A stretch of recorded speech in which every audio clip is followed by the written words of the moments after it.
आप सभी को जय मसीह की। आज परमेश्वर के वचन में आप सभी का स्वागत है।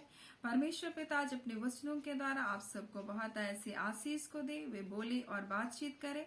आज हम लोग पहला कुरिन्थी उसका 15 अध्याय उसका 58 में, जिसमें इस प्रकार से लिखा है, इसलिए हे मेरे प्रिय भाइयों, दृढ़ और अटल रहो और प्रभु के काम में सर्वदा बढ़ते जाओ, क्योंकि यह जानते हो कि तुम्हारा परिश्रम प्रभु में व्यर्थ नहीं। और यहाँ पर हमें परमेश्वर का वचन कुछ बातों को बताना चाहता है, वह है परिश्रम के बारे में और दृढ़ और अटल रहने के बारे में यहाँ बोल रहा है। और यहाँ बोल रहे हैं मेरे प्रिय भाइयों, तुम दृढ़ और अटल रहो बोल रहे हैं, क्योंकि प्रभु यीशु मसीह में आपको क्या किया गया, जयवंत किया गया बोल रहा है। उसने मृत्यु को हरा दिया बोल करके वो बता रहा है। बोल रही मृत्यु तेरी जय कहाँ रही है, मृत्यु तेरा डंक कहाँ रहा। मृत्यु का डंक पाप है और पाप का बल व्यवस्था है, परंतु परमेश्वर का धन्यवाद हो जिसने प्रभु यीशु मसीह में हमें जयवंत करता है बोल रहा है और हमें जयवंत जीवन को दिया। इसलिए परमेश्वर का वचन बोल रहा है, हे मेरे प्रिय भाइयों, तुम प्रभु में क्या हो जाओ, दृढ़ और अटल बने रहो। प्रभु के काम को बोलता है काम में बढ़ते जाओ और बोल रहा है कि तुम्हारा परिश्रम प्रभु में व्यर्थ नहीं बोल रहा है। और हम आज परिश्रम के बारे में देखेंगे, जो हमारे नीति वचन 14 उसका 2 में इस प्रकार से लिखा है, परिश्रम से तो सदा लाभ होता है बोल रहा है। परिश्रम करने से कभी नुकसान नहीं होता, लेकिन आलस्य से हमारा नुकसान जरूर होता है। लेकिन परमेश्वर का वचन हमें परिश्रम करने के लिए बोल रहा है और बोलता है कि प्रभु में जब हम परिश्रम को करते, वो परिश्रम कभी भी व्यर्थ नहीं होता।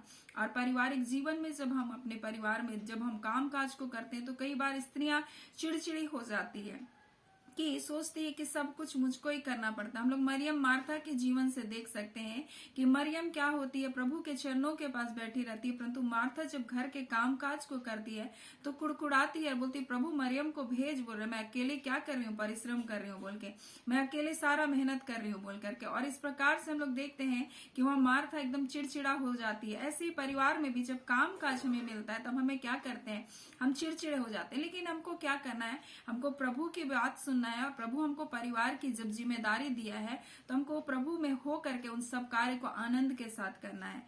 और नीति वचन में तो इस प्रकार से लिखा है कि परिश्रम से सदा लाभ होता है। और यहाँ पर नीति वचन उसका बोलता है कि 10 उसका 16 में इस प्रकार से लिखा है, धर्मी का परिश्रम जीवन के लिए होता है, परंतु मनुष्य का जो सारा परिश्रम हो पेट के लिए होता है। यानी संसार लोग जो परिश्रम कर रहे हैं, मेहनत कर रहे हैं, सिर्फ पेट के लिए कर रहे हैं बोल रहा है।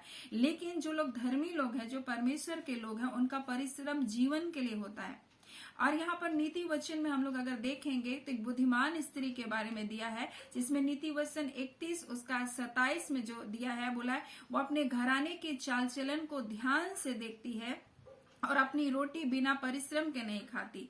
यानी उसके बच्चे क्या कर रहे हैं, उनके बच्चे क्या पढ़ाई कर रहे हैं, उनके बच्चे क्या देख रहे हैं, उनके बच्चे कैसा चाल चलन को चल रहे हैं, उसके बच्चे कैसा व्यवहार को कर रहे हैं, उस पर वो क्या करती है, परिश्रम करती है। अपने बच्चों के जिंदगी को बनाने के लिए, अपने परिवार का निर्माण करने के लिए, उसको सही दिशा में लेकर के जाने के लिए वो क्या कर रही है, परिश्रम कर रही है। और बिना परिश्रम के वो रोटी नहीं खाती। यानी कि वो परमेश्वर के वचन से ढूंढती है, परमेश्वर की बातों को करती है और परमेश्वर से प्रार्थना करती है और उपवास करने वाली एक परिश्रमी स्त्री है। बोलता है वो बिना परिश्रम के रोटी नहीं खाती। और जब वो खुद बलवंत होगी तभी वो अपने परिवार को क्या कर सकती है, बलवंत कर सकती है। इसलिए वो स्त्री क्या करती है, परिश्रम करती है, अपने पूरे घराने के चाल चलन को देखती है, बोलता है, और अपनी रोटी बिना परिश्रम के वो नहीं खाती बोल रहा है।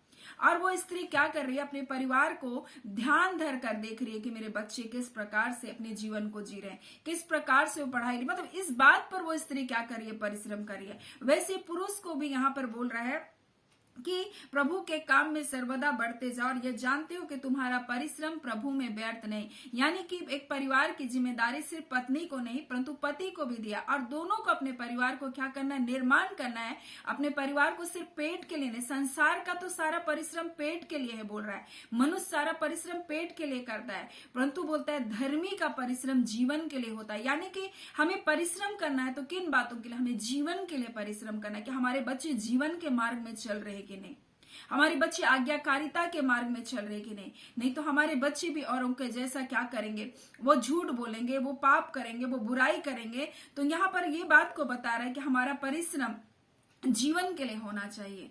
और यही बोल रहा है कि प्रभु में तुम्हारा जो किया गया परिश्रम है, जो तुम प्रार्थना कर रहे हो, जब तुम उपवास कर रहे हो, जब अपने बच्चों को सही मार्गों में लेकर चल रहे हो, जब तुम अपने बच्चों के लिए समय को दे रहे हो, उसके साथ बैठकर बातचीत कर रहे हो, तो बोल रहे हैं कि तुम्हारा परिश्रम जो प्रभु में तुम कर रहे हो, अच्छे भोजन को तुम बना रहे हो, उनके स्वास्थ्य का जो तुम ख्याल रख रहे हो, ये परिश्रम जो तुम कर रहे हो ये व्यर्थ नहीं है, बोल रहे हैं। क्योंकि ये परिवार ही परमेश्वर का है। जब परिवार परमेश्वर का है, तो जब हम उसके लिए परिश्रम को करते हैं, तो बोल रहा है परमेश्वर इससे क्या होता है, प्रसन्न होता है। क्योंकि जब परमेश्वर ने आदम की वाटिका को बनाया, तब हम लोग देखते हैं परमेश्वर ने उसकी देखभाल करने के लिए आदम और हवा को नियुक्त किया। वैसे ही परमेश्वर ने जब परिवार का निर्माण किया, तो पति पत्नी दोनों को क्या किया, एक जिम्मेदारी को दिया। और यहाँ पर एक दूसरे का ख्याल रखने के लिए, एक दूसरे से प्रेम करने के लिए, एक दूसरे का सहयोग करने के लिए हमको क्या करना है, परिश्रम को करना है। कई बार जब हमको कुछ चीज मिल जाता है तो हम उसका महत्व को नहीं जानते, लेकिन परमेश्वर ने दिया है, बोलता है जब परिवार परमेश्वर ने दिया है तो हमको उसके पीछे क्या करना है, परिश्रम करना है। क्योंकि परिश्रम से सदा क्या होता है, लाभ होता है। यानी हम अपने बच्चों को आत्मिक जीवन में बढ़ाने के लिए, सांसारिक जीवन में भी ऊंचाई को प्राप्त करें, उसके लिए हमको क्या करना है, परिश्रम करना। अपने परिवार को एक अच्छे स्थान पर ले जाने के लिए हमको उसके लिए क्या करना है, परिश्रम करना है। और यही बात हम लोग देखेंगे जो हमको यिर्मयाह उसका 31 उसका हम लोग 16 में हम लोग जो इस प्रकार से लिखा है, यहोवा यूं कहता है, रोने पिटने और आंसू बहाने से रुक जा, तेरे परिश्रम का फल मिलने वाला है और वे शत्रुओं के देश से लौट आएंगे। यानी कि जब हमारे बच्चे कभी गलत मार्गों में है, गुलामी में है, बंधुआई में है, तो हमको भी क्या करना है, रोना है, परमेश्वर के सामने उपवास करना है, उससे गिड़गिड़ाना है और परमेश्वर से उनके छुटकारे की हमको मांग को करना है। और यहाँ पर तो इजरायली लोग बंधुआई में चले गए थे, तब यह हुआ क्या कर रहा है, जो लोग रो रहे हैं, बिलप रहे हैं अपने लोगों की बंधुआई से छुटकारे के लिए, उससे यह हुआ यूं कह रहा है, बोल रहा है रोने पीटने और आंसू बहाने से रुक जा, तेरे परिश्रम का फल मिलने वाला है। कौन से परिश्रम का फल मिलने वाला है, जो उन्होंने पश्चाताप किया, जो उन्होंने मन को फिराया। और यहाँ इसी बात को लिखा है, बोलता है कि भटक जाने के बाद मैंने पछताया, सिखाए जाने के बाद मैंने छाती पीटी और पुराने पापों को स्मरण करके लज्जित हुआ, मेरा मुंह काला हो गया। फिर पर बोल रहा है, क्या एप्रैम मेरा प्रिय पुत्र नहीं, क्या वह मेरा दुलारा लड़का नहीं।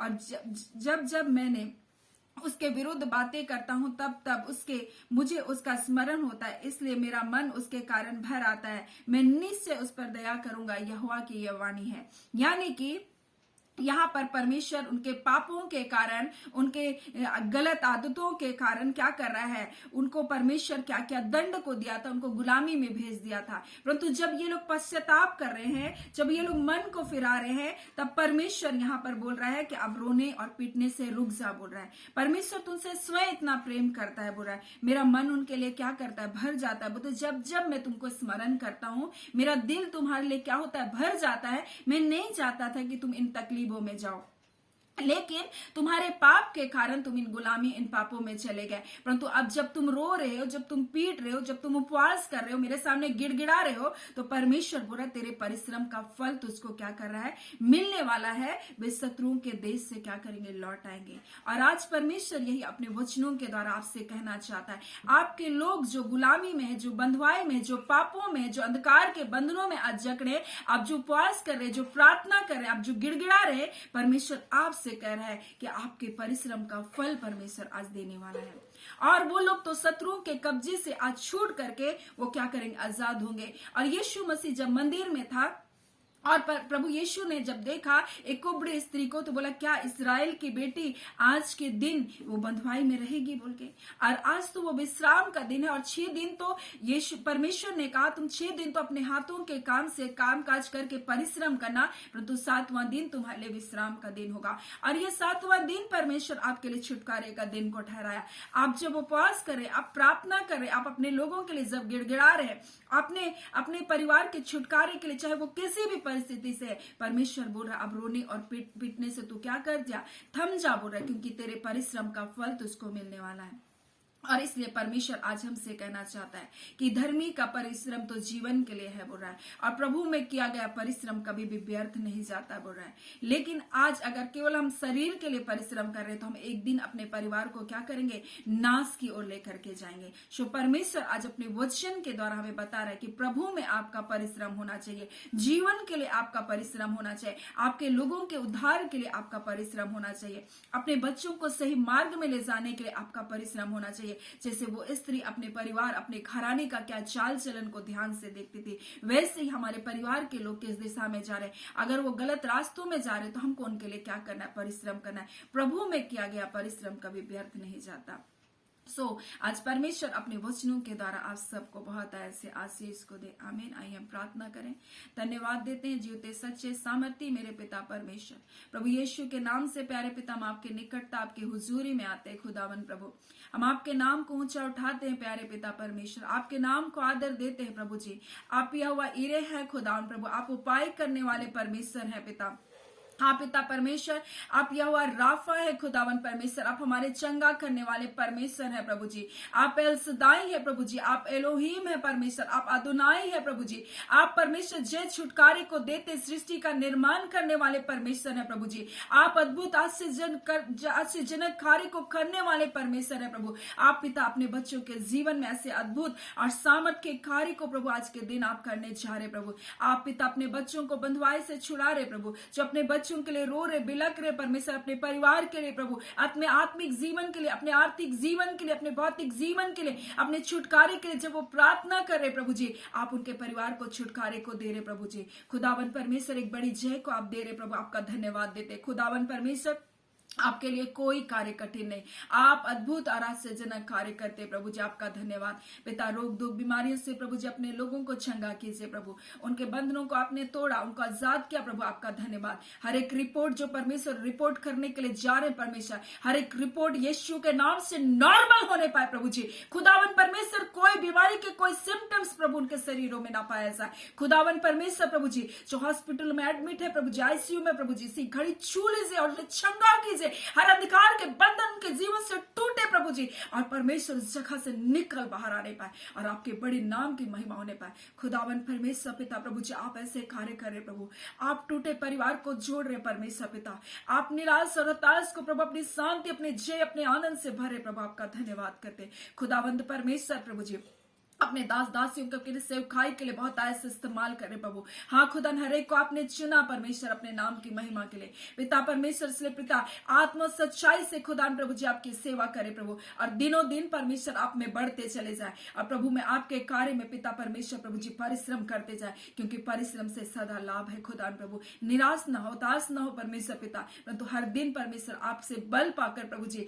आपकी उपस्थिति में चलते प्रभु जी बढ़ते चले जाए प्रभु। हाँ खुदा परमेश्वर पिता, हम आपको सारी आदर महिमा देते हैं। हम पूरे परमेश्वर पिता प्रभु जी इस यूट्यूब फैमिली को आपके हाथों में सौंपते हैं। जितने लोग जुड़ते हैं प्रत्येक के जीवन में आशीष को दीजिए, बरकत को दीजिए, छुटकारे को दीजिए प्रभु जी। हाँ खुदावन परमेश्वर पिता प्रभु जी, जितने लोग प्रेयर रिक्वेस्ट देते हैं खुदावन प्रभु, हर एक के जीवन में आप जय छुटकारे को दे दिए प्रभु, आपका धन्यवाद। हर एक परमेश्वर पिता प्रभु जी उनके जीवन के बंधुआई को आपने तोड़ रहा प्रभु, आपका धन्यवाद खुदावन परमेश्वर पिता परमेश्वर। हर एक को आशीषित कीजिए जो प्रार्थनाओं को सुनते हैं, उनके जीवन को परमेश्वर अपनी उपस्थिति से परिपूर्ण कीजिए। खुदावन परमेश्वर आज के वचन के लिए आपका धन्यवाद। सारी आदर महिमा पिता परमेश्वर प्रभु यीशु पवित्र आत्मा हम आपको देते हैं, और प्रार्थना यीशु के नाम से प्यारे पिता आपसे मांगते हैं, दया से अनुग्रह से ग्रहण कर लीजिएगा।